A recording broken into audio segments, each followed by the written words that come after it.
नमस्कार दोस्तों, car tube में आपका एक बार फिर से वेलकम है। आज सीखते हैं आईपीसी की धारा 154।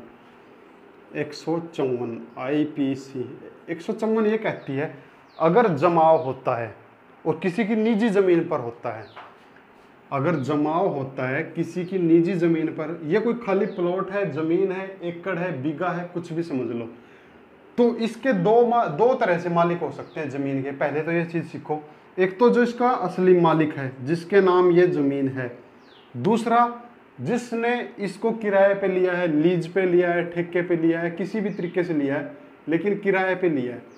तो पहला जो मालिक होता है जिसकी जिम्मेदारी बनती है वो होता है किराएदार। अगर किराए पे ले रखी है तो दूसरे नंबर पर होगी मालिक की, लेकिन किराए पे नहीं ले रखी तो इसकी जिम्मेदारी बनेगी मालिक की। अब सीखो 154 आईपीसी की धारा 154 ये कहती है, अगर कोई जमाव करता है किसी की निजी जमीन पर, अब यहाँ पर लोग खड़े हो गए, यहाँ पर लोग खड़े हो गए, हजारों लोग खड़े हो गए, 5 से ज़्यादा कितने भी लोग खड़े हो गए, तो ऐसी कंडीशन में अगर वो ज़मीन किसी ने किराए पे ले रखी है, अगर वो उनको हटाने का प्रयास नहीं करता या वो पुलिस को सूचना नहीं देता, अगर किराए पे ले रखी है, किराएदार की बात कर रहा हूँ, या फिर अगर इस ज़मीन का जो मालिक है उसने इनको हटाने का प्रयास नहीं किया या पुलिस को सूचना नहीं दी, तो ऐसे मामले में इन दोनों को अपराधी माना जाएगा।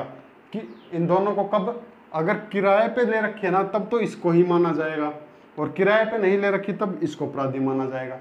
अगर किराए पे ज़मीन ले रखी है तो इसको, या किराए पे ज़मीन दे रखी है तो इसको अपराधी नहीं माना जाएगा, तब इसी को माना जाएगा, और नहीं दे रखी है तो फिर तो ये है ही। तो 154 ये कहती है कि इन दोनों को अपराधी माना जाएगा, जो इनकी सजा होगी वो होगी 1000 रुपये। फिर रिपीट करता हूं, अगर किसी की निजी जमीन पर अगर कोई जमाव करता है और वो उनको हटाने का प्रयास नहीं करता या पुलिस को सूचना नहीं देता, तो उसको भी अपराधी माना जाएगा, और उसका जो सजा होगी वो 1000 रुपये की सजा होगी। 1000 रुपये उसको जुर्माने की सजा मिलेगी। 53 में हम पढ़ चुके हैं, सजा 5 प्रकार की होती है, जिनमें से एक सजा जुर्माने की सजा। तो उम्मीद है आपको आईपीसी धारा 154 समझ में आ गई होगी। सीखते हैं 155, तो उसके लिए लाइक शेयर सब्सक्राइब जरूर कर लें।